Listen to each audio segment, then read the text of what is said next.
அனைவருக்கும் வணக்கம். இன்னைக்கு நம்ம பார்க்கக்கூடிய ஜோதிட தலைப்பு என்ன அப்படின்னு பார்த்தீங்கன்னா, திருமண பொருத்தம் எப்படி பார்க்கணும் அப்படின்றத பத்தி பார்க்கலாம்.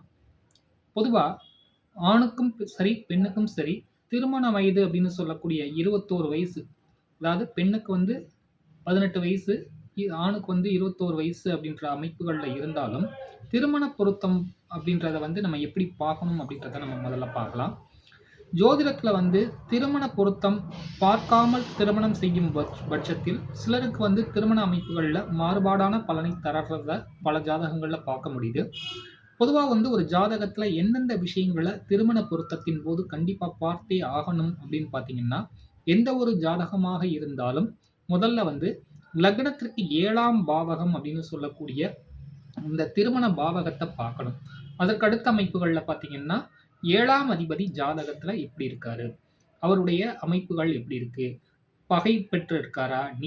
நீசமடைந்த அமைப்புகள்ல இருக்காரா? பாவ கிரகத்தோடு இணைந்திருக்காரா? அப்படியே இணைந்திருந்தாலும் எந்த டிகிரில வந்து இணைஞ்சிருக்காரு? அப்படின்றத நம்ம கண்டிப்பா பார்க்கணும்.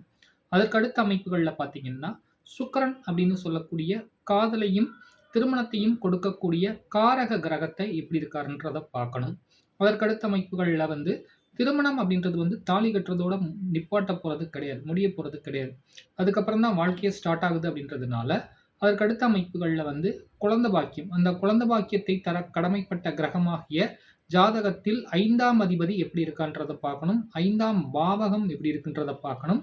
பொதுவான அமைப்புகள்ல குழந்தை பாக்கியத்தையும், குடும்பத்தையும் அமைத்து தர கடமைப்பட்ட கிரகமாகிய குரு பகவான் ஜாதகத்துல எப்படி இருக்காருன்றத பார்த்துட்டு, அதற்கப்புறம் வந்து 2 பேருக்கும் என்ன தசாபுக்திகள் போய்க்கிட்டு இருக்கு.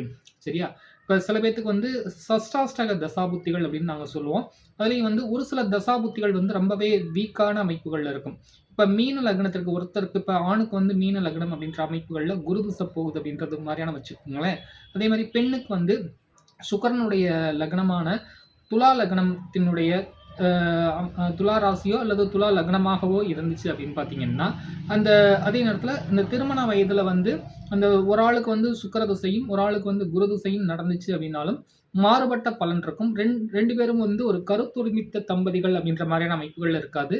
சில நேரங்கள்ல ஜாதகத்தில கலத்தர தோஷங்கள் இருக்கும் பட்சத்தில் அவங்களுக்குள்ள ஒரு ஈகோ கிளாஷ் ஆகும். ஜாதகத்தில் கலத்திர தோஷ அமைப்புகள் இருந்து இந்த மாரி 6, 8 கூடைய சஷ்டாஷ்டக அமைப்புகள்ல இருக்கக்கூடிய தசாபுத்தி நடந்து, கோட்சாரத்துல வந்து 7 சனி, அஷ்டம சனி, குறிப்பாக குடும்பஸ்தானத்துல சனி வரக்கூடிய 2ஆம் பாவகத்துல 7 சனியில குடும்ப பாவகத்துல சனி வரக்கூடிய அந்த அமைப்புகள்ல சிலருக்கு பல பல பேருக்கு வந்து அந்த டைவர்ஸ் அப்படின்ற மாரியான அமைப்புகள் கிடைக்கிறத நம்ம பார்க்க முடியுது. ஸோ, அதனால வந்து ஜாதகத்துல 10 பொருத்தங்கள் பார்க்கறது மட்டுமல்லாமல், ஜாதகத்தில் கட்ட பொருத்தத்தையும் பார்த்ததுக்கு அப்புறம் தான் ஒரு ஜாதகத்துல அந்த விஷயங்கள இறுதி செய்யக்கூடிய அமைப்புகள நம்ம எடுக்கணும். ஸோ, இது போக வந்து பணம், காசு இந்த மாரியான விஷயங்கள் ஒரு பக்கம் இருந்தாலும், இந்த அமைப்புகள்லாம் திருமணம் வந்து சக்சஸ்ஃபுல்லா நடந்து வெற்றிகரமா குடும்பத்த நடத்தணும்னா, இந்த மாரியான விஷயங்கள கண்டிப்பாக பார்த்தே தீரணும். ஆ இந்த விஷயங்கள நீங்க ஃபாலோ பண்ணுவீங்கன்ற நம்பிக்கையோட இந்த பதிவ முடிச்சுக்கிறேன். நன்றி, வணக்கம்.